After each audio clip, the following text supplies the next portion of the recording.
Akshay Kumar, tiger Shroff హీరోలుగా నటించిన action entertainer Bade Miyan Chote Miyan Ali Abbas Zafar direct చేసిన ఈ మూవీని మరో ముగ్గురితో కలిసి హీరోయిన్ రకుల్ ప్రీత్ సింగ్, భర్త జాకీ భగ్నానీ నిర్మించారు.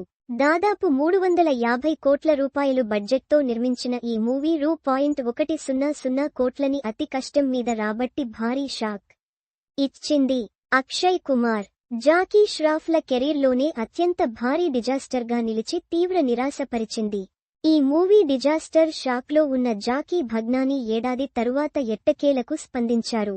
ఈ ప్రాజెక్ట్ వల్ల తాము ఎన్నో ఇబ్బందుల్ని ఎదుర్కొన్నామని, ఆస్తుల్ని తాకట్టు పెట్టామని, ఇలాంటి పరిస్థితి, బాధ ఎవరికీ కలగొద్దని, అయితే మా బాధ ఎవరికీ పట్టదన్నారు. జాకీ భగ్నానీ మాట్లాడుతూ జీవితంలో నాకొక గుణపాఠాన్ని నేర్పిన సినిమా ఇది. దీనికోసం మేము భారీ స్థాయిలో ఖర్చు పెట్టాం.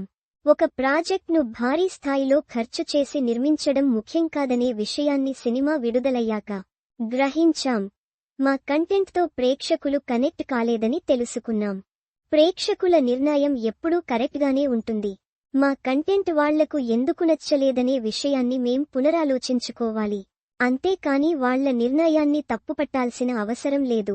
దానిని ఒక పాఠంగా గ్రహించి భవిష్యత్తులో ఇలాంటి తప్పులు జరగకుండా చూసుకుంటా అన్నాడు.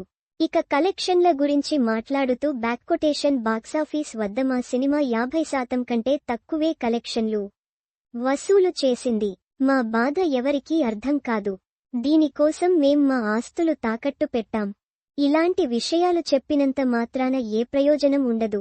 లాభాలు వస్తాయనే ఉద్దేశ్యంతో సినిమా నిర్మించామని, అయితే తాము అనుకున్నది మాత్రం జరగలేదని ఆవేదన వ్యక్తం చేశారు.